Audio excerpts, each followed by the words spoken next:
bagaimana kalau saya mundur? Namun dari mereka juga banyak yang keberatan, dan kemudian saya berpikir bahwa mundur di dalam situasi kondisi seperti ini sama saja saya meninggalkan kondisi anggota, kondisi institusi yang sedang terpuruk, yang carut marut, dan kemudian saya mundur, saya nggak tanggung jawab. Salam sehat, salam perubahan. Bertemu lagi dengan saya Intan Nilam di channel kesayangan kalian, Poi News.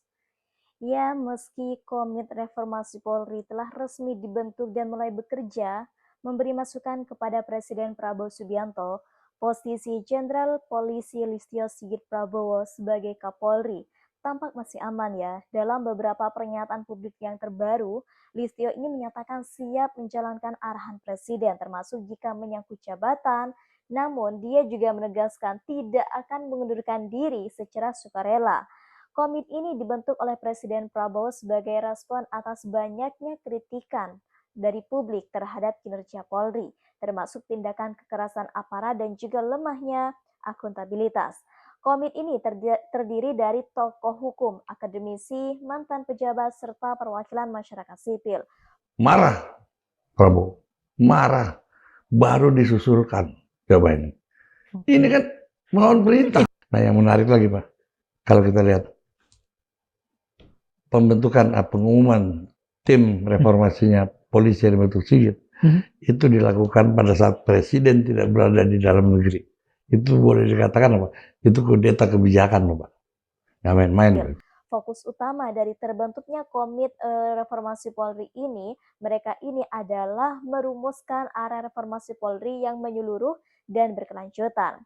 Namun demikian, belum ada juga ya sinyal bahwa rekomendasi komite ini akan menyentuh langsung soal pergantian pimpinan Polri. Bahkan Presiden pun hingga kini belum menyampaikan pernyataan resminya apakah akan mengganti Kapolri atau tidak. Aktivis dan organisasi masyarakat sipil menilai keberadaan komite ini tidak akan berdampak signifikan jika pimpinan institusi ini tidak ikut bertanggung jawab secara moral atas tragedi yang memicu krisis kepercayaan. Bahkan ya, sejumlah akademisi pun ya menyayangkan sikap Kapolri yang seolah bersandar pada prerogatif presiden tanpa mempertimbangkan desakan publik yang sudah begitu kuat ya sejak tragedi Afan Kurniawan terjadi pada akhir Agustus di demo kemarin. Bahkan, Listio Sigit ini merupakan Kapolri pertama non-Muslim dalam sejarah Indonesia modern. Dan pengangkatannya pun oleh Presiden Jokowi saat itu sempat menimbulkan perdebatan politik ya. Namun sejak itu, ia ini menjadi figur sentral dalam menjaga stabilitas pemerintahan Jokowi, termasuk saat masa transisi ke pemerintahan Prabowo Subianto. Kini dengan masuknya era baru, posisi Listio ini dianggap sebagai satu-satunya simbol kekuasaan politik Jokowi yang terasa di tubuh Polri. Bahkan beberapa analis menilai bahwa sikap enggan mundur ini bukan semata soal jabatan, tetapi tentang mempertahankan pengaruh politik lama yang makin terdesak. Namun, di balik pernyataan normatif itu ya muncul analisis bahwa Listio Sigit ini sebenarnya sedang mempertahankan kekuasaan simbolik terakhir dari Presiden Joko Widodo di tubuh Polri. Dan yang lebih penting ya, Presiden Prabowo ini tampaknya ya sudah tak lagi membutuhkan dirinya. Ya sejak Presiden Prabowo ini membentuk Komite Reformasi Polri awal pada September 2025 ini, banyak pihak yang menilai ya bahwa ini sebagai sinyal jelas bahwa kepercayaan politik terhadap Kapolri ini mulai menyusut. Pembentukan komite adalah bentuk koreksi terhadap Polri di bawah pengaruh dari Listio Sigit ini. Ini pesan simbolik harusnya ya dari Presiden bahwa dia ini mulai menyusun agenda reformasi tanpa Sigit. Nah, komite yang terdiri dari tokoh, masyarakat, akademisi, kemudian hingga mantan pejabat tinggi ya, ini disinyalir akan menjadi alat strategis Prabowo untuk mendisiplinkan institusi Polri tanpa harus langsung mencopot pimpinan saat ini. Di masa pemerintahan Jokowi, Listio Sigit ini adalah tokoh penting yang mengamankan banyak agenda strategis negara. Namun kini dengan peta kekuasaan yang barulah ya, peran tersebut ya dianggap tak lagi relevan. Bahkan pengamat lain menilai sikap ogah mundur dari Jenderal Sigit ini bukan hanya karena ingin taat pada mekanisme formal, tetapi karena takut kehilangan kekuasaan yang melekat ya dalam jabatan Kapolri, terutama sebagai representasi terakhir dari lingkaran Jokowi. Sigit juga disebut sebagai tangan terakhir Jokowi yang tersisa di institusi strategis negara setelah bergantinya pimpinan TNI, BIN, dan lembaga lain pasca pemerintahan Prabowo ya, dengan terbentuknya Komite Reformasi Polri dan juga menguatnya desakan publik. Posisi Kapolri Jenderal Listio Sigit Prabowo ini tampak kian melemah. Meski secara formal ia menyatakan tunduk pada keputusan Presiden, narasi politik dan juga simbolik menunjukkan bahwa Prabowo ini sudah mulai meninggalkannya ya. Kini semua mata tertuju pada istana. Akankah Prabowo ini akan segera mengganti Kapolri untuk mempercepat reformasi? Atau justru ya membiarkanlah ya Sigit ini perlahan kehilangan pengaruhnya tanpa harus mencopotnya secara langsung.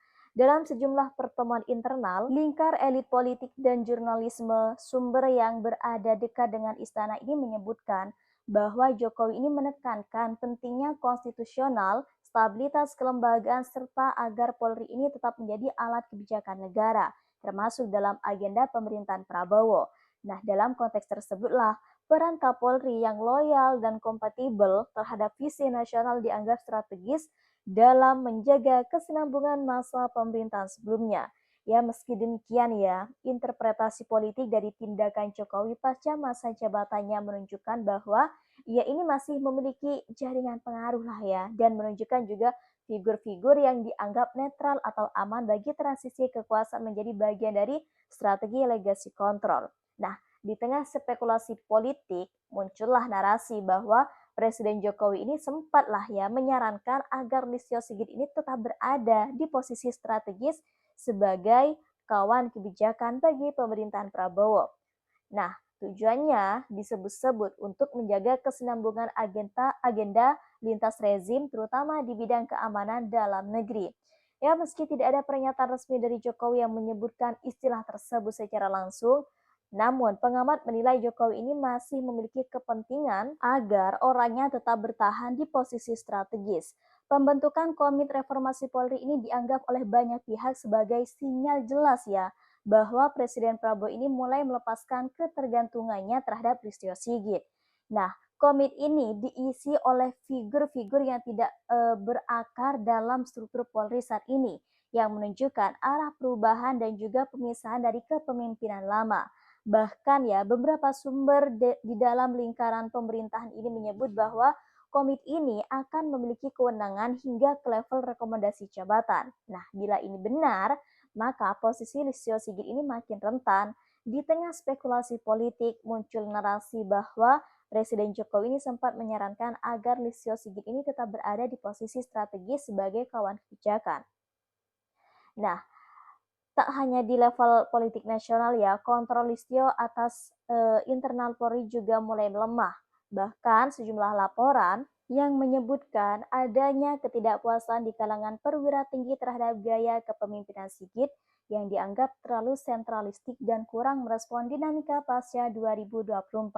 Dalam beberapa rotasi jabatan strategis di kepolisian daerah Polda dan markas besar, muncul kabar bahwa sejumlah keputusan bukan lagi inisiatif penuh Kapolri, melainkan hasil kompromi antara elemen luar dan juga dalam institusi.